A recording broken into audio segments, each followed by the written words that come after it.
My car is just as old as I am, and man, my back is already breaking on me, so I can't imagine how she feels. Let's do some PMs today. Preventative maintenance. Today, we're rebuilding this power steering pump.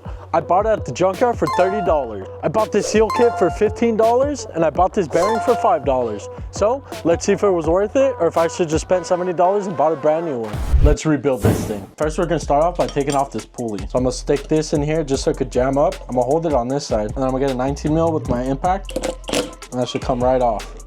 Look, comes straight off. So before I open all this up, I'm gonna clean the outside just so none of this particle gets inside and messes up the vanes. So now we're gonna take this backing plate off. Be careful here because this is gonna spill. Pop this plate off.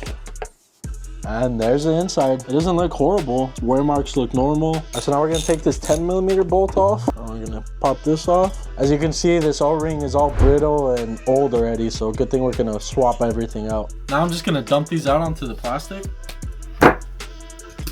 So this inner ring is held in by this screw, and that screw has a spring on it. We're gonna take the 19mm and remove this screw. This bolt also has an O-ring, so nothing spills out of there. And we're gonna take this spring, we're just gonna put it inside that bolt so we don't lose it. This inner ring can now move freely. So now we're gonna try to pull this out right now. And for now, I'm gonna keep this all together just so I don't lose these little scraper seals right here. There's a dot on this. I like to use that to indicate that it goes inside like this. So I'm gonna leave that dot facing down. And now all we have left is this plate at the bottom, and this shaft, and this snap ring. So next thing I'm gonna do is remove this snap ring from here. So we got the snap ring out, plate came out. This plate obviously faces down like this when we put it back in. Everything's gonna be left in the same orientation it came out in, just so nothing gets lost. All right, so now we're gonna take this shaft out with the bearing, and I'm gonna get a piece of aluminum since it's not gonna damage the shaft, and I'm just gonna hit it. So pull that out, and boom, just like that, it comes right out. And as you can see, this bearing's a little different. Steel cap on one side and a rubber cap on the other side. So we just make sure that our replacement bearing we have has the same thing, and we'll be good to go. Yeah, so I think it was this seal that leaked everything. I mean, you can see all the wetness, everything. This seal keeps the oil inside, so if it gets past this, it's just gonna leak out everywhere. So we gotta be careful when we put our new one in so it doesn't do the exact same thing. I'm gonna attempt to get this seal out without scratching the walls. So what I usually like to do is I go in from the back. See? Not even a lot of force. You don't scratch the wall, and the seal comes out almost in one piece. Just looks bad and old already, so we're gonna swap this out. No scratches. We're just gonna clean this inside and make sure everything's clean. I'm gonna start matching up all my seals with the current seals I have now. So this is one right here. We're just gonna throw it over the top, and this is obviously gonna be this one, right? New and old. This is gonna be this one right here. So I couldn't find this middle seal, and none of these are gonna match. But then I flipped this over. Oh my God, I almost cried. But there it is. And we got these two little guys right here. These match up to here, and all these are going to be for some hoses, some for some ones on the car, so we're just going to match those up accordingly. And this is going to be the high temp one, so we put that on there. See if it's nice and snug. That's perfect. And pop this old one out. You could just feel how stiff and brittle these are. And then these newer ones are nice and stretchy and gummy. Throw these in there. It's going to look like it's not going to fit, but these get compressed.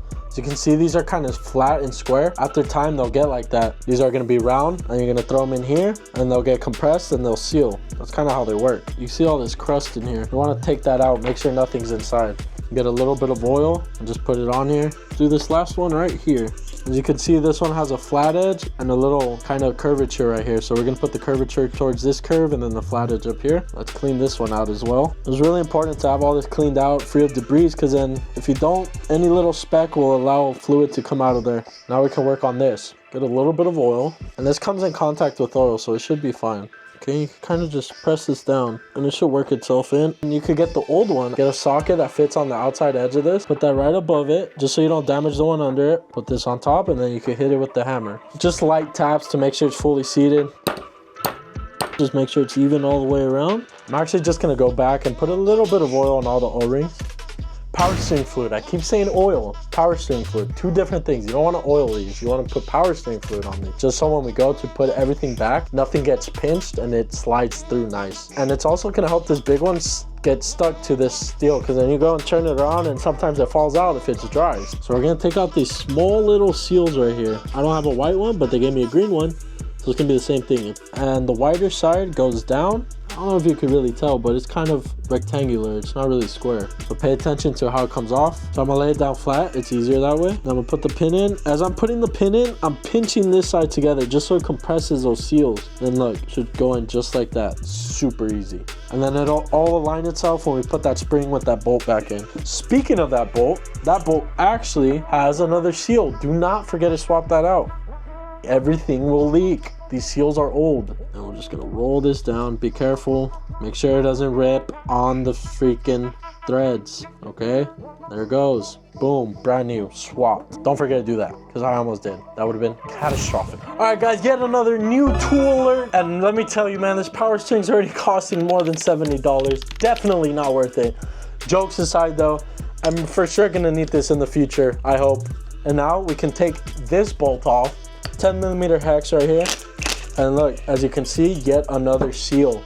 Like I said, you want to replace all these seals. You don't want any leakage. And there's going to be this black seal right here, so we'll replace that. I want to take out this insert in here and see if there's any other seals behind there. Let's see. I know there's some springs back here, so we want to be very careful not to lose any of this stuff.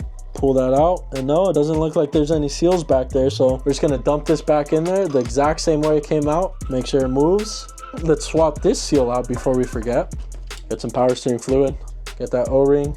Just so we don't lose this, we'll throw this back on here and tighten it down. And then we'll go ahead and torque that after. We're gonna be able to torque it now because we have that new tool. Let's throw everything back together. Let's put the bearing on the shaft next. If you put this in the freezer, it'll shrink the metal and you'll be able to put the bearing on even easier. All right, so we just pull this out of the freezer. As you can see, the frost is starting to pull up on it. So we're gonna put this bearing back in the way we took it out. Just gonna use a small socket to go around the edge of the inner ring. That way I don't damage the rubber and I don't damage the outer rings. Went in super easy. It really helps to keep that metal cold. Like I said, when metal is cold, it contracts. So now this is gonna heat back up and expand, and that's gonna be press fit. Silent, and it spins good without any resistance. So that's beautiful. Now we're just gonna assemble everything back together.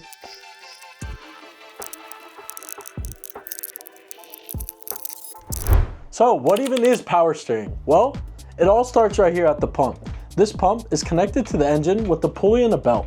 So this pulley is connected to the shaft, and that shaft gets connected to some splines on the inside. When that spins, these paddles kind of extend out and it keeps the fluid under pressure. That sends it through here to a hard line, and that connects to the steering rack. In a sense, pressurized power fluid to either the left side or the right side, and that in turn pushes the plunger left or right when you go and turn your wheel. And just like that, it's ready to go. Let's go install it on the car.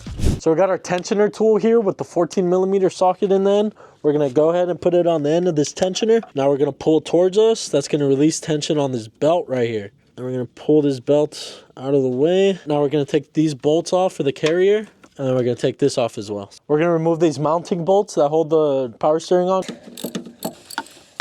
I'm gonna put some paper under here so this thing doesn't leak everywhere. So we're just gonna get this hose clamp off. So we pulled it out, I wanna shove it in here. We're kinda gonna angle this the same way. Take these pliers again, and we're just gonna close this up. Okay, I'm just gonna bolt this back up. We're gonna leave this hose to the end because I have to switch the seal on here, but I might as well get everything bolted up now.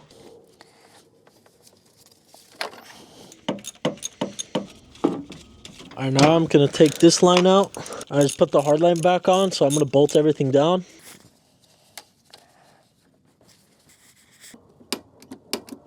And then now I'm gonna turn it on, and I'm gonna bleed the power steering system. And that's how you rebuild the power steering pump. Was it worth it? No, not really. But now I know how to rebuild the power steering pump. Who knows when I'm gonna need that knowledge.